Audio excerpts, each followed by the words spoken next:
Chapter 15 CRPC complaints to magistrates. तो जब complaint magistrate के पास की जाती है तो उसके बारे में इस चैप्टर में डिस्कशन है। Section 200 examination of complainant. तो 200 में जाने से पहले हम 190 में देखते। तो 190 में है कि मजिस्ट्रेट ऑफ फर्स्ट क्लास और मजिस्ट्रेट ऑफ सेकंड क्लास, वो मजिस्ट्रेट ऑफ सेकंड क्लास जिनको चीफ जुडिशल मजिस्ट्रेट ने एम्पावर किया है, वो कॉग्निजेंस ले सकते हैं। 3 केसेस में ले सकते हैं। पहला है पुलिस रिपोर्ट पे, और दूसरा है कंप्लेंट पे, और तीसरा है कि अगर कोई पर्सन जो पुलिस ऑफिसर नहीं है वो उनको इन्फॉर्मेशन देता है या कहीं से उनको खुद से कोई इन्फॉर्मेशन मिलती है तो उसमें कॉग्निजेंस ले सकते हैं। तो यहाँ पे सेकंड वाला केस अप्लाई होता है कि अगर कोई कंप्लेंट उनके पास आती है तो वो पहले कंप्लेनेंट और विटनेसेस को एग्जामिन करेंगे ओथ पे, और जो सब्सटेंस उस एग्जामिनेशन से निकल कर के आता है उसको राइटिंग में लिखा जाएगा, और उस पर जो है कंप्लेनेंट और विटनेसेस के सिग्नेचर होंगे और मजिस्ट्रेट का भी उस पर सिग्नेचर होगा। अब है प्रोविज़ो। इसमें है कि क्लॉज ए में है कि अगर कोई पब्लिक सर्वेंट अपनी ऑफिशियल ड्यूटी डिस्चार्ज करते हुए कोई कंप्लेंट करते हैं या कंप्लेंट किसी कोर्ट के द्वारा की गई है, या क्लॉज बी में है कि कोई magistrate under section 192 of CRPC case को मेकओवर करते हैं किसी और मजिस्ट्रेट को इंक्वायरी और ट्रायल होल्ड करने के लिए। तो 192 ऑफ CRPC में है कि चीफ जुडिशल मजिस्ट्रेट कॉग्निजेंस लेने के बाद केस को मेकओवर कर सकते हैं किसी और मजिस्ट्रेट को इंक्वायरी और ट्रायल होल्ड करने के लिए, या मजिस्ट्रेट ऑफ फर्स्ट क्लास जिनको चीफ जुडिशल मजिस्ट्रेट ने इसके लिए एम्पावर किया है वो भी केस को मेकओवर कर सकते हैं कॉग्निजेंस लेने के बाद किसी और मजिस्ट्रेट को इंक्वायरी और ट्रायल होल्ड करने के लिए। तो अगर कोई पब्लिक सर्वेंट है या कोई कोर्ट है या कोई केस मेकओवर किया गया है अंडर सेक्शन 192 ऑफ CRPC, इन सब में अगर कंप्लेंट राइटिंग में है तो कंप्लेनेंट और विटनेसेस को एग्जामिन करने की ज़रूरत नहीं है। अब है नेक्स्ट प्रोविज़ो। इसमें है कि अगर केस मेकओवर किया गया है अंडर सेक्शन 192 ऑफ CRPC, लेकिन जब मजिस्ट्रेट ने केस को मेकओवर किया किसी दूसरे मजिस्ट्रेट को इंक्वायरी और ट्रायल होल्ड करने के लिए, तो पहले उन्होंने कंप्लेनेंट और विटनेसेस को एग्जामिन कर लिया, उसके बाद केस को मेकओवर किया किसी दूसरे मजिस्ट्रेट को। तो जो दूसरे वाले मजिस्ट्रेट है जिनको केस मेकओवर किया गया है वो फिर से कंप्लेनेंट और विटनेसेस को एग्जामिन नहीं करेंगे। अब है section 201 procedure by magistrate not competent to take cognizance of the case. तो इसमें है कि उस कंडीशन में क्या होगा कि कंप्लेंट जिन मजिस्ट्रेट के पास की गई है वो कॉम्पिटेंट नहीं है कॉग्निजेंस लेने के लिए, तो उस कंडीशन में क्या होगा। तो क्लॉज ए में है कि अगर कंप्लेंट राइटिंग में है तो उस कंप्लेंट को वो मजिस्ट्रेट प्रॉपर कोर्ट के पास भेज देंगे, और क्लॉज बी में है कि अगर कंप्लेंट राइटिंग में नहीं है तो कंप्लेनेंट को वो प्रॉपर कोर्ट के पास जाने के लिए भेज देंगे।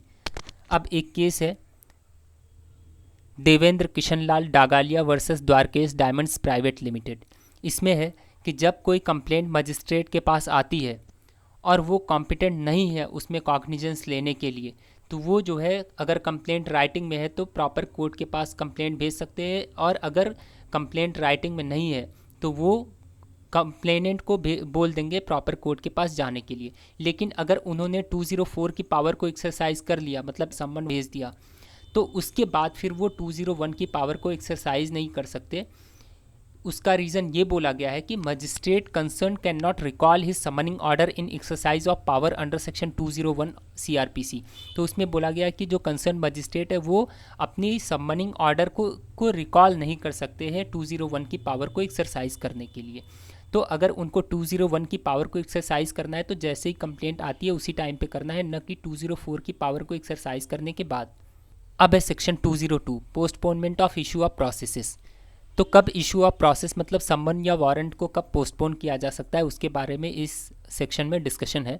सब सेक्शन 1 बोलता है कि अगर कोई कंप्लेंट मजिस्ट्रेट के पास आती है जिसमें वो अथराइज है कॉग्निजेंस लेने के लिए, या कोई केस उनको मेकओवर किया जाता है अंडर सेक्शन 192 ऑफ CRPC, तो उनके पास ये डिस्क्रिशनरी पावर होता है कि उनको अगर लगता है कि इसमें पोस्टपोन कर देना चाहिए इशू ऑफ प्रोसेस को, तो उसमें वो पोस्टपोन कर सकते हैं। ये उनका डिस्क्रिशनरी पावर होगा। लेकिन ये मैंडेटरी तब हो जाता है जब जो अक्यूज्ड है वो उनके जुरिस्डिक्शन के बाहर है, कहीं और रह रहा है, तो उस कंडीशन में ये मैंडेटरी हो जाता है कि वो इशू ऑफ प्रोसेस को पोस्टपोन कर दें, मतलब समन या वारंट को पोस्टपोन कर दें, और या तो वो खुद से उसमें इंक्वायरी करें या इन्वेस्टिगेशन की डायरेक्शन दे दे, डायरेक्ट कर दें इन्वेस्टिगेशन के लिए किसी पुलिस ऑफिसर को या किसी और पर्सन को जो पुलिस ऑफिसर नहीं है, for the purpose of deciding whether or not there is sufficient ground for proceeding. इस बात को डिसाइड करने के लिए कि उसमें कोई सफिशिएंट ग्राउंड है कि नहीं प्रोसीड करने के लिए। तो वो या तो खुद से इंक्वायरी उसमें करेंगे या इन्वेस्टिगेशन का ऑर्डर दे देंगे किसी पुलिस ऑफिसर को या किसी और पर्सन को जो कि पुलिस ऑफिसर नहीं है उसमें इन्वेस्टिगेशन करने के लिए, जिससे इस बात को डिसाइड किया जा सके कि उसमें कोई सफिशिएंट ग्राउंड है प्रोसीड करने के लिए कि नहीं। अब है प्रोविजो। इसमें है कि वो इन्वेस्टिगेशन का ऑर्डर नहीं देंगे, किस कंडीशन में नहीं देंगे। क्लॉज ए में है कि अगर उनको जो कंप्लेंट आई है उसमें जो ऑफेंसेस के बारे में कंप्लेंट है उसमें उसको देख करके उनको लगता है कि इसमें सिर्फ कोर्ट ऑफ सेशन को एक्सक्लूसिव पावर है ट्रायल होल्ड करने का, तो उसमें वो कोई भी इन्वेस्टिगेशन का डायरेक्शन नहीं देंगे। और क्लॉज बी में है कि अगर कोर्ट के द्वारा कंप्लेंट नहीं की गई है और जो कंप्लेनेंट और विटनेसेस है वो भी अंडर सेक्शन 200 ऑफ सीआरपीसी में एग्जामिन नहीं किए गए हैं, तो उस कंडीशन में भी वो कोई भी इन्वेस्टिगेशन की डायरेक्शन नहीं देंगे। तो अगर कोर्ट ने कंप्लेंट की है तब तो वो इन्वेस्टिगेशन की डायरेक्शन दे सकते हैं, लेकिन अगर कोर्ट के द्वारा कंप्लेंट नहीं की गई है तो कंप्लेनेंट और विटनेसेस को एग्जामिन करने के बाद ही इन्वेस्टिगेशन का डायरेक्शन दिया जाएगा, उसके पहले इन्वेस्टिगेशन का डायरेक्शन नहीं दिया जाएगा। अब है सबसेक्शन 2। इसमें है कि जब मजिस्ट्रेट खुद से उसमें इंक्वायरी करेंगे सबसेक्शन 1 में, तो उसमें अगर एविडेंस किसी विटनेस के पास है या विटनेस कोई एविडेंस देना चाहता है तो उसको वो एविडेंस ले सकते हैं विटनेस की ओथ पे। तो विटनेस की ओथ पे जब वो इंक्वायरी उस केस में करेंगे सबसेक्शन 1 में, तो उसमें जो है विटनेस की ओथ पे कोई भी एविडेंस उससे ले सकते हैं। अब है प्रोविजो। इसमें है कि जिस ऑफेंस में कंप्लेंट किया गया है उसको देख करके मजिस्ट्रेट को लगता है कि इस ऑफेंस में कोर्ट ऑफ सेशन के पास एक्सक्लूसिव पावर है ट्रायल होल्ड करने का, तो वो कंप्लेनेंट को बुलाएंगे और उसको बोलेंगे कि वो सारे अपने विटनेसेस को प्रोड्यूस करे वहाँ पे और उन सब को वो एग्जामिन करेंगे ओथ पे। मजिस्ट्रेट उन सब को एग्जामिन करेंगे ओथ पे। अब है सबसेक्शन 3। इसमें है कि जब मजिस्ट्रेट अंडर सबसेक्शन 1 में किसी ऐसे पर्सन को इन्वेस्टिगेशन करने के लिए बोलेंगे जो कि पुलिस ऑफिसर नहीं है, इस बात का पता करने के लिए कि उसमें कोई सफिशिएंट ग्राउंड है प्रोसीड करने के लिए कि नहीं, तो उस कंडीशन में किसी ऐसे पर्सन के द्वारा अगर इन्वेस्टिगेशन किया जा रहा है जो कि पुलिस ऑफिसर नहीं है, तो उसके पास वो सारी पावर होंगी उस पर्सन के पास जो इन्वेस्टिगेशन कर रहा है, भले ही वो पुलिस ऑफिसर नहीं है, उसके पास वो सारी पावर्स होंगी जो एक officer in charge of police station के पास होती है, except the power to arrest without warrant. सिर्फ एक पावर नहीं होगी, वो बिना वारंट के किसी को अरेस्ट नहीं कर सकता है, बाकी उसके पास वो सारी पावर होंगी जो एक officer in charge of police station के पास होती है इन्वेस्टिगेशन करते टाइम पे। अब है सेक्शन 203 डिसमिसल ऑफ कंप्लेंट। तो इसमें है कि जब कंप्लेंट मजिस्ट्रेट के पास आती है तो उसमें वो कंप्लेनेंट और विटनेसेस को एग्जामिन करते हैं अंडर सेक्शन 200 सीआरपीसी ओथ पे कंप्लेनेंट और विटनेसेस को एग्जामिन करते हैं, और अगर उनको लगता है कि इसमें इंक्वायरी या इन्वेस्टिगेशन की ज़रूरत है तो वो अंडर सेक्शन 202 सीआरपीसी में इंक्वायरी खुद से कर सकते हैं या इन्वेस्टिगेशन की डायरेक्शन दे सकते हैं। किसी पुलिस ऑफिसर के द्वारा इन्वेस्टिगेशन की जा सकती है या किसी और पर्सन के द्वारा जो पुलिस ऑफिसर नहीं है उसके द्वारा भी इन्वेस्टिगेशन की जा सकती है।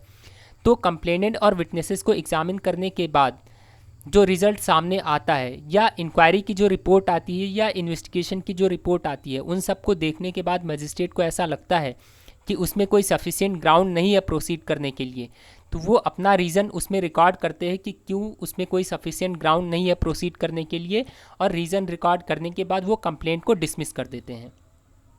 तो वो कंप्लेंट को डिसमिस कर सकते हैं और उसके बाद फिर वो अपना रीज़न राइटिंग में रिकॉर्ड कर देंगे। ओके फ्रेंड्स, तो इस वीडियो में इतना ही, मिलते हैं नेक्स्ट वीडियो में। Thank you.